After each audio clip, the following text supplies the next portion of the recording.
এই ছেলেটির নাম হলো সানি। মারাত্মক লেভেলের জিনিয়াস আর্টিস্ট হওয়া সত্ত্বেও সে যখন অভাবের সাগরে ডুবে পড়ে তখন সে টাকা কামানোর বেআইনি রাস্তায় চলে যায়। সে ভারতীয় 500 টাকার জাল নোট তৈরি করে। তার আর্ট এতটাই অসাধারণ ছিল যে কেউ তার জাল নোট ধরতে পারে না। এরপর আস্তে আস্তে সানি হয়ে ওঠে দেশের বড় আতঙ্ক। কিভাবে সানি এই জাল টাকাটা একেবারে পারফেক্ট ভাবে বানিয়েছিল এবং শেষ পর্যন্ত সে কোন লেভেলে চলে যায়, এটা জানতে হলে আপনাদের আমার সাথে পুরো মুভি এক্সপ্লেনটা উপভোগ করতে হবে। তো চলুন আর কথা না বাড়িয়ে এক্সপ্লেনটা শুরু করা যাক। মুভির শুরুতে দেখা যায় কিছু লোক দুজন ব্যক্তির চোখ বেঁধে নিয়ে এসেছে জিজ্ঞাসাবাদ করার জন্য। এখানে তারা একটি 500 টাকার নোট দেখিয়ে বলে, বোন এই নোটটা কে বানিয়েছে। এখানে আমাদের সাথে পরিচয় হয় স্থানী নামের একটা আর্টিস্টের সাথে।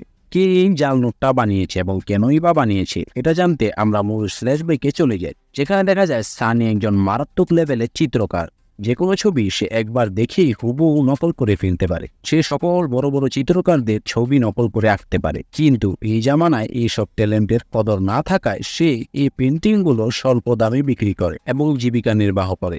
এখানে আমাদের সাথে পরিচয় হয় সানির একমাত্র জিগরি দোস্ত ফিরোজের সাথে। এবার চলুন এদের সম্পর্কে কিছু বিস্তারিত জানা যাক। সানি আর ফিরোজ ছোটবেলা থেকেই বন্ধু। সানি ছোটবেলা থেকেই অনেক মারাত্মক লেভেলের চিত্র অঙ্কন করতে পারে, কিন্তু একদিন তার বাবা তাকে রেল স্টেশনে ফেলে চলে যায়। ফিরোজেরও পরিবার বলতে কিছুই ছিল না বিধায় তারা দুজন বন্ধু হয়ে স্টেশনে বসে থাকত। সানি আঁকাআঁকি করত আর ফিরোজ ভিক্ষে করে টাকা আনত। সানির পরিবার বলতে শুধু তার নানা বেঁচে ছিল, কিন্তু সানির নানাকে সে কখনোই দেখেনি। একদিন হঠাৎ করে নানা স্টেশনে আসে সানিকে খুঁজতে। সানির নানা সানিকে এবং ফিরোজকে বাসায় নিয়ে যায়। পরে ফিরোজ আর সানি নানার আদরের ছায়ায় বড় হতে থাকে। নানাও একজন আর্টিস্ট এবং ক্রান্তি পত্রিকা নামে তার একটি প্রেস আছে। সেখানে সানির নানা সানিকে ভালোভাবে আর্ট শিখাতে থাকে এবং ফিরোজকে প্রিন্টিং এক্সপার্ট বানাতে থাকে। দুজনে এই দুই জায়গায় নিজেদের সেরা দিয়ে ক্রান্তি পত্রিকা চালাতে থাকে। কিন্তু এখন এই ইন্টারনেটের যুগে কেউ পেপার পত্রিকা না পড়ার কারণে আস্তে আস্তে ক্রান্তি পত্রিকা চাহিদা কমতে থাকে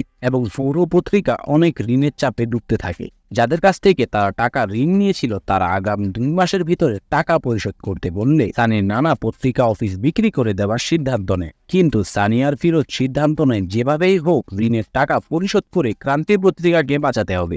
সানি আর ফিরোজ পাওনাদারের কাছে গিয়ে কিছু সময় চাওয়ার জন্য আবদার করে, কিন্তু তারা তাদের কোনো কথাই শোনে না। এতে সানি অনেক চিন্তিত হয়ে পড়ে এবং ভাবতে থাকে কিভাবে ক্রান্তি পত্রিকাকে বাঁচানো যায়। তারা নিজেদের সবকিছু বিক্রি করে দেওয়ার সিদ্ধান্ত নেয়, কিন্তু সবকিছু বিক্রি করে দিলেও তাদের পাওনা টাকার 10 ভাগও পরিশোধ হবে না। পরে ফিরোজ তাদের আনিস নামের একটি বন্ধুকে সব ঘটনা খুলে বলে। আনিস তাদের একটা কাজ খুঁজে দিতে বিভিন্ন জায়গায় দৌড়াদৌড়ি করতে থাকে। পরে ফিরোজকে আনিস মানজা নামের এক ব্যক্তির কাছে নিয়ে যায়, যে কিনা এমন এক আর্টিস্ট চাচ্ছিল যে সবকিছু কপি করতে পারে, যেমন জুতার ব্যাগ, টুকটাক জিনিসপাতি ইত্যাদি। কিন্তু অন্যদিকে সানির মাথায় ঘুরছিল আরেক খেলা। পরে সানি 500 টাকার একটি নোট আর্ট করে ফিরোজকে দেখায় এবং বলে, চল আমরা আর কিছু নকল না বানিয়ে ডাইরেক্ট টাকা বানাই। ফিরোজ প্রথম অনেক ভয় পায়। সে বলে, দোস্ত তোর কি মাথা খারাপ হয়ে গেছে? আমরা এই জিনিসের জন্য ক্রাইমে লিপ্ত হয়ে পড়ব। এছাড়া টাকা বানানো কি এত সহজ যে প্রিন্ট করলাম আর হয়ে গেল? পরে সানি বলে, টাকা তো আর অন্য কেউ বানায়নি, মানুষই বানিয়েছে। আমরা পারবো, কারণ আমি হলাম একজন আর্টিস্ট আর তুই হলি প্রিন্টিং এক্সপার্ট, আর আমাদের কাছে পুরো প্রিন্টিং প্রেস আছে। তাহলে আমাদের থেকে ভালো টাকা আর কে বানাতে পারবে? আর আমরা যা জানি না তাই ইউটিউব থেকে দেখে নেব। এরপর ফিরোজ রাজি হয়ে যায় এবং তারা শুরু করে তাদের সিস্টেমের বিরুদ্ধে এই ভয়ানক মিশন। ইতিমধ্যে সানি পুরো নোটের উপর রিসার্চ করে ফেলেছিল, কোন কোন জায়গায় সিকিউরিটি দেওয়া হয়েছে সবকিছু একেবারে মাথার ভিতরে ঢুকিয়ে নেয়। এই নোটটা 2007 সালে ডিমনিটাইজ করা হয়েছিল, যার ভিতরে ছিল অনেক সিকিউরিটি ফিচার্স। এটার হুবহু জাল নোট বানানো প্রায় অসম্ভব, কিন্তু পুরোই অসম্ভব নয়। সানি আর ফিরোজের ভিতরে কাজ করছিল পজিটিভ একটা সিগন্যাল যে তারা এটা পারবে। সানি জানতো যে এই কাজের জন্য মেশিন নয়, বরং হাতের ডিজাইনের প্রয়োজন, আর সানি তো ছোটবেলা থেকে আর্টে অসাধারণ। এরপর সানি কয়েকদিন ধরে নিখুঁতভাবে নোটের ডিজাইন করতে থাকে, যা হুবহু ভারতীয় 500 টাকার মতো দেখা যাচ্ছিল। ডিজাইন তো শেষ, এখন পালা প্রিন্টিংয়ের। আর প্রিন্টিংয়ে তো ফিরোজ ছিল মারাত্মক লেভেলের। তারা প্রিন্টিং করতে শুরু করে, কিন্তু অনেক কম দামি মেশিন হওয়ার কারণে তাদের অনেক কষ্ট করতে হয়। পরে তারা অনেক নিখুঁতভাবে সব সিকিউরিটি ফিচার্স দিয়ে নোটটাকে কমপ্লিট করে নেয় এবং নোটের সিরিয়াল নাম্বারও তারা ঠিকমতো বসিয়ে দেয়। এরপর তাদের এই ফেক নোট আসল নোটের মতো দেখা যায়। এখন পালা হলো এই ফেক নোট টেস্ট করা। ফিরোজ আর সানি 500 টাকার ফেক নোট নিয়ে একটি মদের দোকানে যায়, কিন্তু দোকানদার টাকাটা হাতে নেওয়ার সাথে সাথে বুঝে ফেলে যে এটা জাল নোট। পরে তাদেরকে সবাই মিলে ধাওয়া করতে থাকে, কিন্তু ভাগ্য ভালো থাকায় তারা দুজন কোনো না কোনোভাবে সেখান থেকে বাঁচতে সক্ষম হয়। প্রেসে ফিরে এসে তারা তাদের সকল টাকা পুড়িয়ে দিতে থাকে, কিন্তু সানি একটু রিসার্চ করে ঠিকই বের করে ফেলে যে নোট যতই ডিজাইন হুবহু হোক না কেন, এটা যদি হাতে নিয়ে অরিজিনালের মতো ফিলিং না আসে তাহলে তাদের কষ্ট কখনোই সফল হবে না। কারণ মানুষ প্রতিনিয়ত সময়ে টাকা হাতে নিতে নিতে তাদের নিজের মাথায় সেট হয়ে গিয়েছে যে আসল নোট ধরার ফিলিংসটা কিরকম। তাই এখন সানি আর ফিরোজের কাজ হলো এমন পেপার খুঁজে বের করা যা আসল নোটের মতো ফিলিং দিতে পারে। দুজনে এবার বিভিন্ন জায়গায় গিয়ে খোঁজ শুরু করে সেই টাইপের কাগজ, কিন্তু কোনোভাবেই তারা আসল নোটের ফিলিং এর মতো কাগজ খুঁজে পাচ্ছিল না। এবং অবশেষে সানি একটি ম্যাগাজিনে 2 পৃষ্ঠা এক করে দেখে আসল নোটের মতো ফিলিংস পাওয়া যাচ্ছে, এবং তারা বুঝে যায় যে 2টা কাগজ জোড়া দিয়ে তারা নোট তৈরি করতে পারবে। তাহলে কাগজের এক পৃষ্ঠাতে নোটের ফ্রন্ট সাইড এবং অপর পৃষ্ঠাতে নোটের ব্যাক সাইড অঙ্কন করে দুটোকে জোড়া লাগিয়ে স্যান্ডউইচ নোট তৈরি করা যেতে পারে। পরে তারা সেম প্রসেসে আবার নোটটিকে বানায়, অতঃপর নোটটি পুরো আসল নোটের মতো দেখা যাচ্ছিল এবং ধরতেও বোঝা যাচ্ছিল। এই নতুন জাল টাকা নিয়ে তারা আবারও দুজন মদের দোকানে হাজির হয়। ভয়ে ভয়ে সানি সেই নোটটি দোকানদারের কাছে দেয়, কিন্তু এবার ভাগ্য পরিবর্তনের সময় এসে পড়েছিল তাদের। নোটটি দোকানদার কোনোভাবেই ধরতে না পারায় তারা পেয়ে যায় 1 বোতল বিয়ার। পরে তাদের এই ছোট্ট সফলতার জন্য তারা পাগলের মতো নাচানাচি করতে থাকে, এবং অবশেষে তারা আসল উপায়ে নকল টাকা বানাতে সক্ষম হয়। অতঃপর মুভি সিন শিফট হয় নেপালে। এখানে মাইকেল নামের এক পুলিশ অফিসারের সাথে আমাদের পরিচয় হয়, যে কিনা মনসুর দালাল নামের এক কাউন্টার ফিটিং অর্থাৎ জাল টাকা সাপ্লায়ার বড় কোম্পানির মালিককে ধরতে এসেছে। মনসুর একটা গোপনীয় মিটিং এর কাজে এখানে আসলে মাইকেল নেপালি পুলিশের সাহায্যে তাকে আটক করে। এরপর তাকে নিয়ে যাওয়ার সময় মনসুরের লোকজনরা তাদের উপর হামলা করে মনসুরকে বাঁচাতে সক্ষম হয়। এরপর আমরা জানতে পারি যে মাইকেল 6 বছর যাবৎ মনসুরকে ধরার ট্রাই করছে, কিন্তু প্রতিবারই সে ব্যর্থ হয়। মুভির শুরুতে আমরা দেখেছিলাম যে সানি এবং ফিরোজকে জিজ্ঞাসা করছে ওটা ছিল মনসুর দালাল। মনসুর সানিকে বলে এই নোটটা কে বানিয়েছে, কারণ তাকে ছাড়া পুরো ইন্ডিয়াতে নকল টাকা সাপ্লাই দেওয়া আর কেউই নেই, এবং তার পারমিশন ছাড়া কেউই এই কাজ করতে পারে না।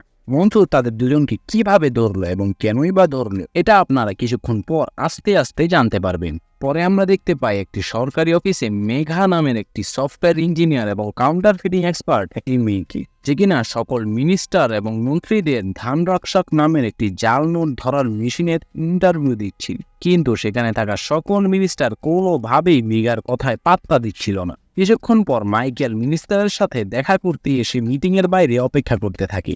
মিনিস্টারের কাছ থেকে মাইকেল পুরো প্ল্যানটা এক্সিকিউট করার জন্য একটা টিম চাচ্ছিল। পুরো টিম এবং প্ল্যানিং ছাড়া কখনোই মনসুরকে তারা ধরতে পারবে না, এটা সে জানে। কিন্তু মিনিস্টার তাকে বলে এই জাল নোট ছাড়াও দেশে আরো অনেক ক্রাইম আছে, আগে ওগুলো দূর করো। জাল নোটের মতো ছোট ছোট কাজের জন্য আমি টিম সেকশন করতে পারবো না। এবার মাইকেল ভিন্ন পথে তার টিম আদায় করার রাস্তায় নেমে পড়ে। সে তার কাছে থাকা মিনিস্টারের কিছু অ্যাডাল্ট ছবিগুলো মিনিস্টারকে দেখিয়ে ব্ল্যাকমেইল করতে থাকে। বাধ্য হয়ে মিনিস্টার মাইকেলের জন্য একটি বড় টিম অর্গানাইজ করে এই কাউন্টার ফিটিং দমন করার জন্য। অন্যদিকে দেখা যায় ফিরোজ জাল নোটটা নিয়ে তাদের বন্ধু আনিসকে দেখায়। আনিস টাকাটা দেখে অনেক অবাক হয়ে যায়, সে বুঝতেই পারে না টাকাটা জাল নাকি আসল। এরপর আনিস সানিদের একটি সাপ্লায়ার এনে দেয়, যে কিনা জাল নোট ক্রয় করে। সানি আর ফিরোজ মিলে সেই ডিলারের সাথে দেখা করতে যায়। ডিলার নোটটা দেখে পুরাই অবাক হয়ে যায়। পরে ডিলার সানিকে 2 কোটি টাকা অর্ডার দেয় এবং বলে 50% টাকা তাদের দিবে প্রতি 500 টাকায়। যদি তারা 2 কোটি টাকা দেয় তাহলে তাদের দেওয়া হবে 1 কোটি টাকা। সানি ডিলটা কনফার্ম করে। ডিলারটা সানির নাম জানতে চাইলে সানি তার নাম আর্টিস্ট বলে সেখান থেকে চলে যায়। ডিল তো হয়ে গেল, কিন্তু এত নোট মাত্র 2 সপ্তাহের ভিতরে কিভাবে তারা তৈরি করবে? এর জন্য প্রয়োজন অনেক পরিশ্রম আর অনেক মেশিন। আর কোনো উপায় না পেয়ে সানি আর ফিরোজ তাদের প্রেসের অনেক পুরাতন বিশ্বস্ত লোক ইয়াসির চাচার কাছে যায়। পরে ইয়াসির চাচাকে তারা পুরো প্ল্যানটা খুলে বলে। চাচা এসব শুনে পুরোই রেগে যায়, কারণ সে জানে যদি সানির নানা এসব জানতে পারে তাহলে তাদের প্রেস থেকে বের করে দেবে। পরে সানি তার আর্টের কারিশমা দেখিয়ে এবং কিছু ইমোশনাল কথাবার্তা বলে চাচাকে রাজি করিয়ে ফেলে। পরে চাচা সানিকে বলে এটা করতে হলে তাদের আরো অতিরিক্ত 2টা প্রিন্টিং মেশিন কিনতে হবে এবং কালি ইত্যাদি যথেষ্ট পরিমাণ থাকতে হবে। আর ক্রান্তি পত্রিকায় যদি এই কাজটি করতে হয় তাহলে গভীর রাতে সবাই ঘুমিয়ে গেলে কাজটি করতে হবে, কিন্তু এসবের জন্য তাদের দরকার 10 লাখ টাকা। পরে সানি আর ফিরোজ 10 লাখ টাকার ঋণ নিয়ে মেশিন ক্রয় করে। এরপর শুরু হয় তাদের বড় মাপের খেলা। মাত্র 2 সপ্তাহের ভিতরে তাদেরকে 2 কোটি টাকা ছাপাতে হবে। 3 জন দিনরাত এক করে টাকা ছাপাতে থাকে। যথেষ্ট মেশিন থাকার কারণে তাদের এই কাজটা করতে বেশি দেরি হয় না। পরে তারা তাদের সময় মতো টাকা ছাপাতে সক্ষম হয়। এরপর তারা পার্টির কাছে 2 কোটি টাকা দিয়ে তাদের আসল 1 কোটি টাকা নিয়ে নেয়। আর্টিস্টের কাজ দেখে ওই ডিলার অনেক খুশি হয়ে যায় এবং তাকে রেগুলার অর্ডার দিতে থাকে। আর সানিও দিনরাত এক করে কাজ করতে থাকে। পরে ক্রাঞ্চি পত্রিকার ঋণের টাকা কালেক্ট করতে তারা সক্ষম হয়। এরপর তারা পাওনাদারকে টাকা দিয়ে ক্রান্তি পত্রিকার দলিল নিয়ে তার নানাকে দেয়। নানা এটা বুঝতে পারে না যে টাকাগুলো ওরা কিভাবে দিলে, কিন্তু নানা বেশি গভীরে যেতে চান না, তাই সেই কোনো কিছু না বলে খুশি মনে একটা হাসি দেয়। এরপর সিন চলে যায় একটি রেস্টুরেন্টে, যেখানে সানি এবং তার গার্লফ্রেন্ড বসে ডিনার করছিল। পরে সানি সেই জাল টাকা দিয়ে বিলটা দেয় এবং সাথে সাথে সেখানে মেঘা চলে আসে। মেঘা ডিনার করার পর তাকে যখন ওয়েটার টাকা ফেরত দেয়, তখন মেঘার হাতে পড়ে যায় সানির সেই জাল নোট।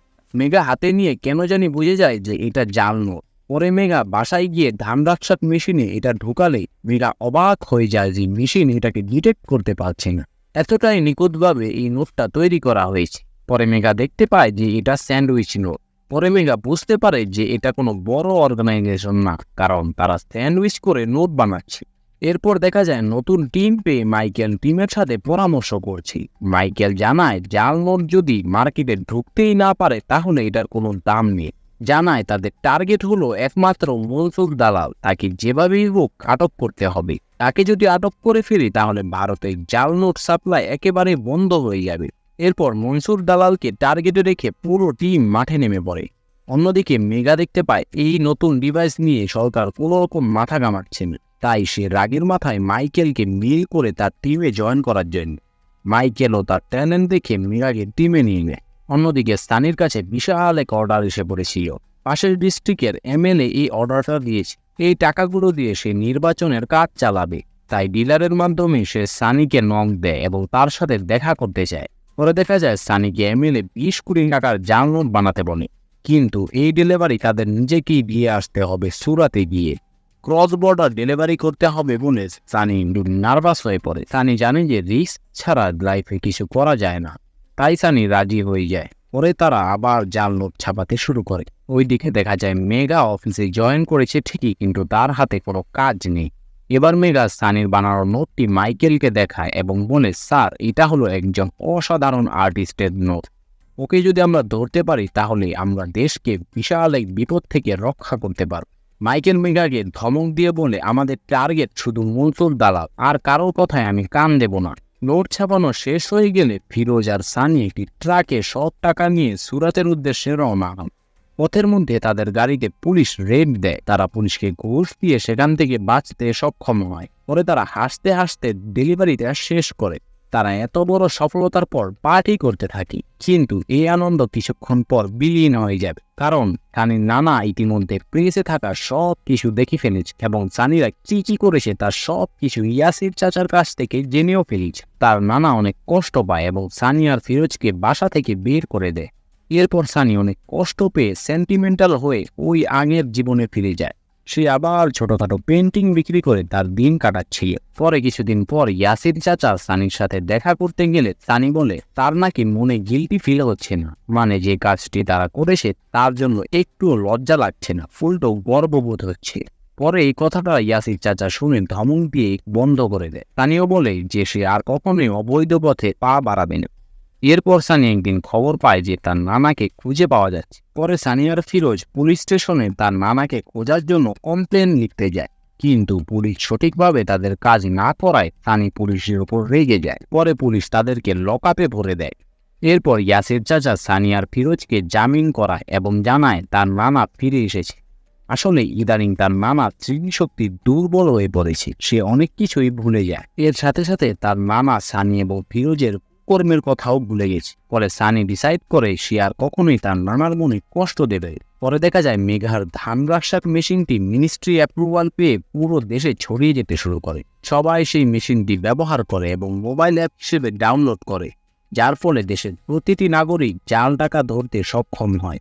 এরপর মাইকেল এবং তার পুরো টিম মেঘাকে সংবর্ধনা জানায়। এরপর সিন চলে যায় দুবাইয়ের মনসুর দালালের কাছে। তার ব্যবসা পুরোই চাঙ্গিয়ে উঠে গিয়েছিল ধান রাক্ষাক মেশিনের কারণে।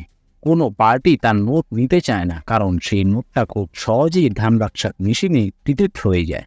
পরে জিতু কাকা মনসুরকে স্থানীয় বানানো নোটটি দেখায় এবং বলে, দেখো, এটা আর্টিস্ট নামের এক ছেলে নোটটি বানিয়েছে।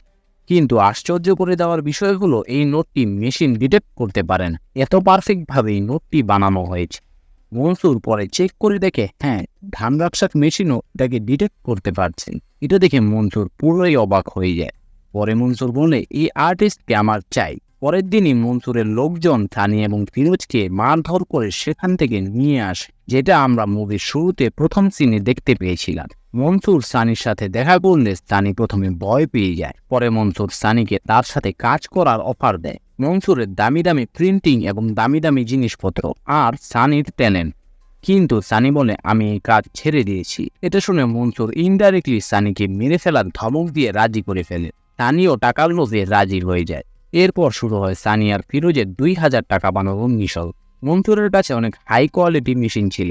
সানি টাকাটা ডিজাইন করতে অনেক কষ্ট হয়, কারণ এটি একটি ভারতীয় ডিজিটাল নোট। কিন্তু আর্টিস্ট তো আর্টিস্ট। সর্বশেষে সানি সেই নোটটা বানাতে সক্ষম হয়, যেটা মেশিন ডিটেক্ট করতে পারে না। যেটা দেখে মনসুর অনেক ইমপ্রেস হয়ে যায়। পরে মনসুর তার মেইন ডিস্ট্রিবিউটর বিলালকে সেই নোটটা দেখায়। বিলালও এই নোটটা দেখে অনেক অবাক হয়ে যায়। এরপর শুরু হয় তাদের প্রিন্টিং এর কাজ। সেখানে ফিরোজ অসাধারণ পারদর্শী ছিল। পরে তারা টাকা ছাপাতে শুরু করে। মাইকেল জানতে পারে বেলাল বাংলাদেশে অবস্থান করছে একটি বড় শিপমেন্টের জন্য। পরে মাইকেল রেডি হয়ে যায় বাংলাদেশে গিয়ে বেলালকে ধরার জন্য। বাংলাদেশ বর্ডার আর্মিদের সাহায্যে তারা বেলালকে ধরতে সক্ষম হয়। পরে মাইকেল বিলালকে ধরে একটি রুমে বন্দি করে জিজ্ঞাসা করে যে মনসুর কোথায়। কিন্তু বিলাল কোনোভাবেই মুখ খুলছিল না, তাই মাইকেল তাকে গুলি করে দেয়। পরে বিলাল মাইকেলকে সেই 2000 টাকার নোটটা দেয় এবং বলে, আর্টিস্ট নামের একটি ছেলে বানিয়েছে। ইতিমধ্যে ইন্ডিয়ার ভিতরে কিছুদিন পর 20,000 কোটি টাকার জাল নোট ঢুকবে। মাইকেল এটা শুনে খুবই হতভম্ব হয়ে যায়। নোটটি মাইকেল চেক করে দেখে এটা ধান রাক্ষাক মেশিনও ডিটেক্ট করতে পারছে না। এরপর মাইকেল বলে, যেভাবেই হোক এই নোটটি ইন্ডিয়ায় ঢোকার আগে জব্দ করতে হবে। অন্যদিকে মনসুর খবর পেয়ে যায় যে বেলাল ধরা পড়ে গিয়েছে। এখন বেলালের রিপ্লেসমেন্ট দরকার। পরে মনসুর সরাসরি ইন্ডিয়ায় চলে আসে সানিকে বিলালের রিপ্লেসমেন্ট হিসেবে পদবি দেওয়ার জন্য, কারণ ইতিমধ্যে সানিকে মনসুর অনেক পছন্দ করে ফেলেছিল। সানি রাজি হয়ে যায়, কিন্তু ইয়াসির চাচা সানিকে এই কাজ করতে বাধা দেয়। পরে সানি রাগের মাথায় ইয়াসির চাচাকে অনেক উল্টাপাল্টা কথা বলে ফেলে। ইয়াসির চাচা কষ্ট পেয়ে সেখান থেকে চলে যায়। এখন যেহেতু সানি একটি বড় পদবি পেয়েছে, সেহেতু সানি মেঘাকে টার্গেট করে, কারণ তাকে যদি পটাতে পারে তাহলে কাউন্টার ফিটিং এর সকল তথ্য সে আগেভাগে জেনে ফেলবে। কয়েকদিন মেঘার সাথে কথা বলার পর তার সাথে সম্পর্ক তৈরি হয়ে যায়। পরে মেঘার ফোনে সানি একটি ট্র্যাকার লাগিয়ে দেয়। এরপর মাইকেলের দেওয়া সকল তথ্য এবং মেসেজ সানি আগে থেকেই জেনে যায়, ফলে তাদের টাকা ডিস্ট্রিবিউট করতে কখনো সমস্যা হয় না। অন্যদিকে দেখা যায় বেলাল সকল কথা মাইকেলকে বলে দিচ্ছিল, কিন্তু আর্টিস্টের নামে তার কোনো ডিটেলস জানা নেই। পরে বেলাল ইনফরমেশন পায় যে আগামী 1 মাসের ভিতরেই 20,000 কোটি টাকা ভারতে ঢুকবে, যেটা মাইকেল জেনে পুরোই প্রস্তুত হয়ে যায়। পরে পুরো ইন্ডিয়ায় হাই সিকিউরিটি শুরু করে দেয়। সব বর্ডার গার্ডকে বাড়িয়ে দেওয়া হয়। পরে মনসুর স্থানে প্ল্যান করে যে দেশের উত্তরাঞ্চলের সাগর দিয়ে টাকাগুলো ঢোকাবে, যেখান দিয়ে মূলত অস্ত্র পাচার করা হয়। টাকার পরিমাণ এতই বেশি ছিল যে এর জন্য একটি বড় জাহাজ লেগে যায়। টাকাগুলো মাঝ নদীতে আসার পর সানি জানতে পারে যে যেখান দিয়ে তারা ঢুকবে সেখানে সিকিউরিটি বাড়িয়ে দেওয়া হয়েছে। যেটা শুনে সানি কি করবে কিছুই বুঝতে পারে না। এরপর সে একটা প্ল্যান বানায়। টাকাগুলো সে কন্টেনারে করে নদীর মাঝখানে ফেলে দেয়। পরে খালি জাহাজ ছেড়ে দেয়। সেই জাহাজটা কোথা থেকে এলো কেউই এটা জানতে পারে না। মাইকেল খোঁজ করা শুরু করে যে জাহাজটা কোথা থেকে আসলো, কিন্তু সানিরা রাত হলেই অন্য দিক দিয়ে আরেকটা জাহাজ নিয়ে কন্টেনারগুলো উঠিয়ে ফেলে দেশের টাকা ঢোকাতে তারা সক্ষম হয়। এই সফলতার পর সানি আর ফিরোজের রাজকীয় জীবন শুরু হয়ে যায়। তাদের কাছে এখন সব আছে, গাড়ি বাড়ি সবকিছু, মদ পার্টি সবকিছু করে তাদের দিন ভালোই কাটছিল। সানি মনে করে যেহেতু সব কাজ শেষ, সেহেতু সে মেঘার ফোন থেকে ডিভাইসটা ডিলিট করে দেয়। এটা ছিল সানির প্রথম ভুল। মিনিস্টার মাইকেলের উপর অনেক রেগে যায়, কারণ মাইকেল কিছুই করতে পারছিল না। মিনিস্টার পরে মাইকেলকে তাদের এই পুরো টিমটার কাজ বন্ধ করে দিতে বলে, কিন্তু মাইকেল হাত পা জোর করে আর কিছুদিন সময় চায়। মিনিস্টার রাজি হয়ে বলে ইলেকশনের আগে সব কাজ বন্ধ করতে। অন্যদিকে টাকার অঙ্ক অনেক বেশি থাকার কারণে সানিয়া আর ফিরোজ নোটটি ডিস্ট্রিবিউট করতে পারছে না। আর এই টাকা মার্কেটে না ছাড়তে পারলে এগুলোর কোনো দাম নেই। মনসুরকে তার উপরের বসেরা অর্ডার দিতে থাকে যে যত দ্রুত সম্ভব টাকাগুলো মার্কেটে ছাড়ার জন্য। মেঘা মাইকেলকে জানায় যে 2000 টাকার নোট আর আগের 500 টাকার নোট একই আর্টিস্ট বানিয়েছে, এবং মেঘা আরও বলে যে আগের 500 টাকার নোটটি সুরাটের এমএলএর বাসায় রেড দিয়ে পাওয়া গেছে। যদি তাকে জিজ্ঞাসা করা হয় তাহলে এই নোটের আর্টিস্টকে আমরা পেয়ে যেতে পারি। পরে এমএলএর সাহায্যে মাইকেল আর্টিস্টের সাথে যোগাযোগ করে। এমএলএ আর্টিস্টকে বলে আমার বিশাল এক অর্ডার দরকার, যেটা শুনে সানিয়া আর ফিরোজ রাজি হয়ে যায়, কিন্তু এটা একটা ট্র্যাপ ছিল। পরে সানিয়া আর ফিরোজ টাকাগুলো নিয়ে দুটি গাড়ি নিয়ে সেখানে ডিস্ট্রিবিউট করতে যায়, কিন্তু সেখানে তারা গিয়ে দেখে মাইকেল তার পুরো টিমকে নিয়ে বসে আছে। পরে সানিয়া আর ফিরোজ সেখান থেকে গাড়ি দিয়ে পালাতে থাকে, কিন্তু পুলিশ তাদের কাছাকাছি চলে আসছে। স্থানীয় একটা প্ল্যান মাথায় আসে। সে ফিরোজকে বলে পিছন দিয়ে টাকাগুলো উড়িয়ে দিতে। পরে ফিরোজ গাড়ির পিছন সাইড দিয়ে টাকাগুলো পুরাতে শুরু করে, যার ফলে লোকজনরা সেই টাকা পুরাতে থাকে। এতে করে বড় একটি ট্রাফিক জ্যাম লেগে যায় এবং পুলিশরা আটকা পড়ে যায়। পরে ছোট্ট একটা অ্যাক্সিডেন্টের পর সানিয়া আর ফিরোজ সেখান থেকে পালাতে সক্ষম হয়। দেশে এমন একটা তোলপাড় লাগার কারণে মিনিস্টার অনেক রেগে যায়। পরে মাইকেল মিনিস্টারকে বলে কোনোভাবে যদি টিভিতে মনসুরের নাম অ্যানাউন্স করে দেওয়া হয় তাহলে সে আর বাঁচবে না। পরে মাইকেল মিডিয়াকে এগুলো জানিয়ে দেয়। মিডিয়া তো এই সংবাদ নিয়ে অনেক টানাটানি করতে থাকে। মনসুর টিভিতে দেখে শুধু তাকে নিয়ে সংবাদ চলছে। এটা দেখে মনসুরের মাথা ঘোরাতে থাকে। সে জানায় যে এসব কিছু থানির টাকা উড়ানোর কারণে হয়েছে। পরে মনসুর জামালকে বলে আর্টিস্ট এবং ফিরোজকে খতম করে দিতে। তাদের জন্যই মনসুর এত বড় বিপদে পড়েছে। কিন্তু এসব তো বেচারা সানিয়া আর ফিরোজ কিছুই জানে না। তাদেরকে বলে তোমরা একটা সেফ জায়গায় যেতে চলেছ। পরে সানি টের পেয়ে যায় যে তাদেরকে সেফ জায়গায় নয় বরং মেরে ফেলার জন্য নিয়ে যাওয়া হচ্ছে। পরে সানি চালাকি করে তার মোবাইলের লোকেশন অন করে আনিসকে মেসেজ দিয়ে বলে তাদের পুরো গ্যাং নিয়ে সেখানে চলে আসতে। এরপর জামাল সানি আর ফিরোজকে গুলি করতেই যাবে, তখনই আনিস তার পুরো গ্যাংকে নিয়ে হাজির হয়ে যায় এবং সানি আর ফিরোজকে রেস্কিউ করে নেয়। পরে সানি সেখান থেকে পালায়। আনিস সানিয়া আর ফিরোজের জন্য ট্রেনের দুটো টিকিট আনে এবং বলে এখান থেকে দ্রুত কিছুদিনের জন্য পালিয়ে থাকতে। কিছুক্ষণ পর সানির মোবাইলে ইয়াসিন চাচার একটা ফোন আসে এবং ইয়াসির চাচা বলে প্রেসে আগুন লাগার কারণে তার নানা ইন্তেকাল করেছে। এটা শুনে সানির হাত পা কাঁপতে থাকে। ফিরোজ অনেক কান্না করতে থাকে, কিন্তু সানি বুঝে যায় যে এই আগুন যেমনি তেমনি লাগেনি, মূলত তাদেরকে না পেয়ে মনসুর তার নানাকে মেরে ফেলেছে। সানির মাথায় এখন কাজ করছে না, সে কি করবে সে কিছুই বুঝতে পারছে না। সে ফিরোজকে বলে তুই স্টেশনে যেতে থাক, আমি আসছি। পরে আমরা দেখতে পাই সানি একটি গান নিয়ে মনসুরের গোডাউনে আসে। সেখানে থাকা সবার সাথে তার অনেক ফাইটিং হয়। জিতু কাকা এবং সবাইকে মারার পর সানি মনসুরকে ভিডিও কল দিয়ে মনসুরের চোখের সামনে তার 20,000 কোটি টাকার উপর আগুন লাগিয়ে দেয়। মনসুর এই দৃশ্য দেখে পাগলের মতো প্রলাপ করতে থাকে। তার চোখের সামনে তার রাজত্ব ধ্বংস হয়ে যাচ্ছিল। আর অন্যদিকে সানির ফেস ইতিমধ্যে ডিকোড হয়ে গিয়েছিল। সে সাথে ফিরোজ সানির জন্য স্টেশনে অপেক্ষা করছিল। আর মেঘা সিসিটিভি ফুটেজ থেকে একটা ফুটেজ পায়। এখানে মূলত আস্তে আস্তে আর্টিস্টের চেহারা ড্র করা হচ্ছিল। মাইকেল পুরো চার্জ নিয়ে বসে আছে যে মনসুর এবং আর্টিস্টকে ধরবেই। পরে সানির একটা ভয়ানক লুক দেখে সমাপ্ত হয় আমাদের ফার্জি সিজন 1-এর। মনসুর কি তাকে ছেড়ে দেবে, কিংবা মেঘা তার ফেস দেখার পর কিরকম রিয়েক্ট করবে, এসব মিস্ট্রি ঝুলিয়ে রেখে শেষ হয় সিজন 1। সিজন 2-এ আমরা এই সব প্রশ্নের উত্তর পেয়ে যাব। আর আমিও ইনশাআল্লাহ হাজির হয়ে যাব সিজন 2-এর এক্সপ্লেনেশন নিয়ে। এক্সপ্লেনটা কেমন লেগেছে আপনারা অবশ্যই কমেন্টে জানিয়ে যাবেন। ভিডিওটা ভালো লাগলে একটা লাইক করে দিবেন আর চ্যানেলটা সাবস্ক্রাইব করতে ভুলবেন না। দেখা হবে পরবর্তী এক্সপ্লেনেশন ভিডিওতে। আল্লাহ হাফেজ।